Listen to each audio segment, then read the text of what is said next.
Hello guys, मैं विक्रम आज आपके लिए लेकर आया हूँ साप्ताहिक करंट अफेयर। तो जो साप्ताहिक करंट अफेयर है उसके पार्ट 1 के बारे में आज हम चर्चा करेंगे। और ये जो करंट अफेयर है जो 12 अक्टूबर से जो 22 अक्टूबर आज की जो डेट है तब तक के जो करंट है उनके बारे में चर्चा करेंगे। दोस्तों, साप्ताहिक करंट अफेयर का बहुत फ़ायदा है क्योंकि इसमें जो 7 दिनों या 10 दिनों के जो करंट होते हैं वह एक साथ हमें अवेलेबल हो जाते हैं। दोस्तों, इसमें जो सिलेक्टेड जो क्वेश्चन बनते हैं वो आप SSC, NTPC, railway, Delhi police जो हाल ही में आने वाली एग्ज़ाम है उनके लिए तो बहुत इम्पोर्टेंट है। तो यदि अभी तक आपने चैनल को सब्सक्राइब नहीं किया है तो पहले चैनल को सब्सक्राइब कर लें और वीडियो को लाइक भी करें, कमेंट करें और शेयर करें। स्टार्ट करते हैं दोस्तों। पहला, इसमें कुछ जो वन लाइनर है और कुछ क्वेश्चन है उसको देखेंगे। तो पहला है, हाल ही में जिस देश ने क्वाड समूह के विस्तार के लिए समान विचारधारा वाले देशों का आह्वान किया है, तो यह है अमेरिका। दोस्तों, अमेरिका ने हाल ही में क्वाड समूह के विस्तार के लिए समान विचारधारा वाले देशों को आह्वान किया है। इसके बाद विश्व मानक दिवस किस दिन मनाया जाता है? तो दोस्तों बहुत इम्पोर्टेंट, 14 अक्टूबर को विश्व मानक दिवस के रूप में मनाया जाता है। नेक्स्ट, प्रधानमंत्री नरेंद्र मोदी की अध्यक्षता में केंद्रीय मंत्रिमंडल ने जम्मू कश्मीर और लद्दाख केंद्र शासित प्रदेशों के लिए जितने करोड़ रुपए के विशेष पैकेज को मंजूरी दी है, तो ये है दोस्तों 520 करोड़ रुपए। 520 करोड़ रुपए की जो जम्मू कश्मीर और लद्दाख केंद्र शासित जो प्रदेश है उसको विशेष पैकेज के रूप में मंजूरी दी है केंद्र सरकार की ओर से। इसके बाद नेक्स्ट, वह राज्य जो अपने सभी पब्लिक स्कूलों में हाईटेक क्लासरूम बनाने वाला देश का पहला राज्य बन गया है, तो यह है केरल। दोस्तों, केरल जो राज्य है वह देश का एकमात्र राज्य है जहां पर सभी पब्लिक स्कूलों में हाईटेक क्लासरूम बनाए गए हैं। उसके बाद विश्व छात्र दिवस किस दिन मनाया जाता है? तो यह है 15 अक्टूबर। दोस्तों, 15 अक्टूबर को जो है विश्व छात्र दिवस के रूप में मनाया जाता है। नेक्स्ट, संयुक्त राष्ट्र की तरफ से जारी एक ताज़ा रिपोर्ट के अनुसार जलवायु आपदाओं से सबसे ज़्यादा प्रभावित होने वाले देशों में भारत का कौन सा स्थान है? तो यह है तीसरा।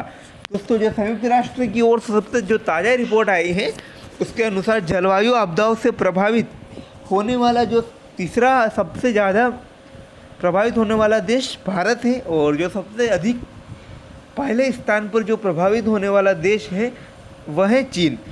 चीन सबसे ज़्यादा जलवायु प्रभावित देश है। उसके बाद जो तीसरा स्थान है वह भारत का है। हाल ही में जिस राज्य सरकार ने सरकारी नौकरियों में 33% महिला आरक्षण को मंजूरी दे दी है, तो यह है दोस्तों पंजाब राज्य सरकार। पंजाब राज्य सरकार ने सरकारी नौकरियों में 33% महिला आरक्षण को मंजूरी दे दी है।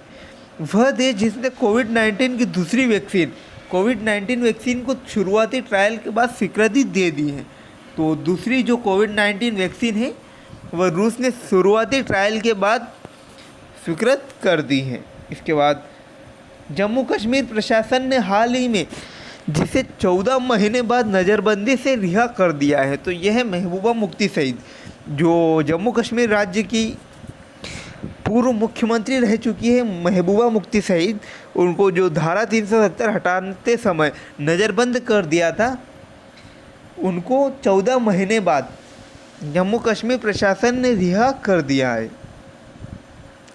केंद्र सरकार ने किसान रेल के माध्यम से अधिसूचित फलों एवं सब्जियों की ढुलाई पर जितने प्रतिशत सब्सिडी देने का आदेश जारी किया है, तो यह है 50%।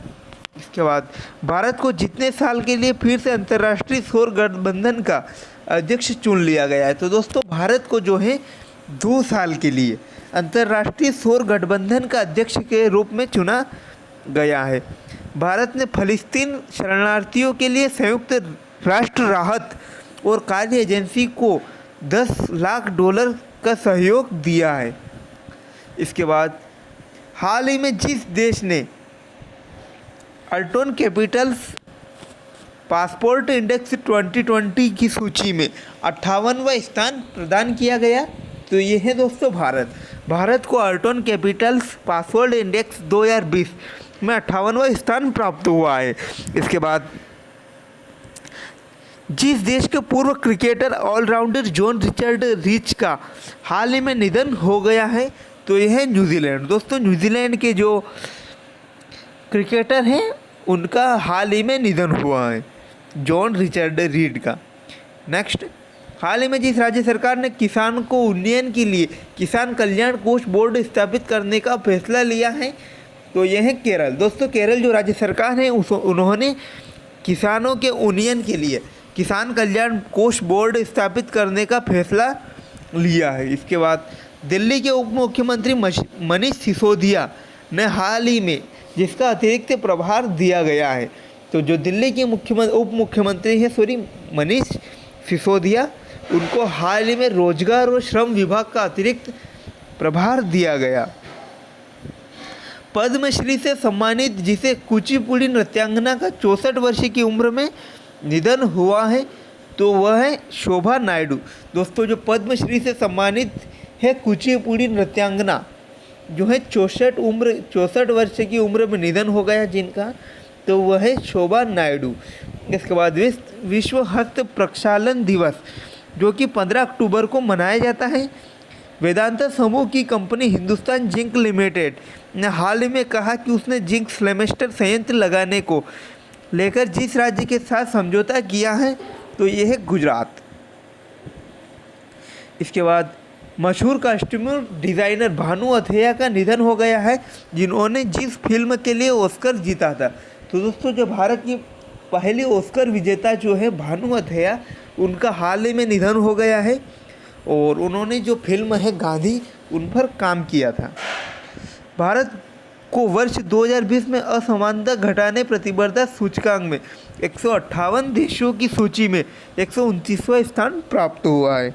इसके बाद हाल ही में जिस देश को फाइनेंशियल एक्शन टास्क फोर्स की ग्रे लिस्ट में बरकरार रखा गया है, तो वह देश है पाकिस्तान।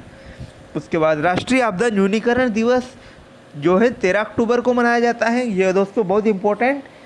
इसके बाद हाल ही में जिस देश की सरकार ने दुष्कर्म के मामलों में मृत्युदंड की सज़ा देने का फैसला लिया है, तो यह है बांग्लादेश सरकार।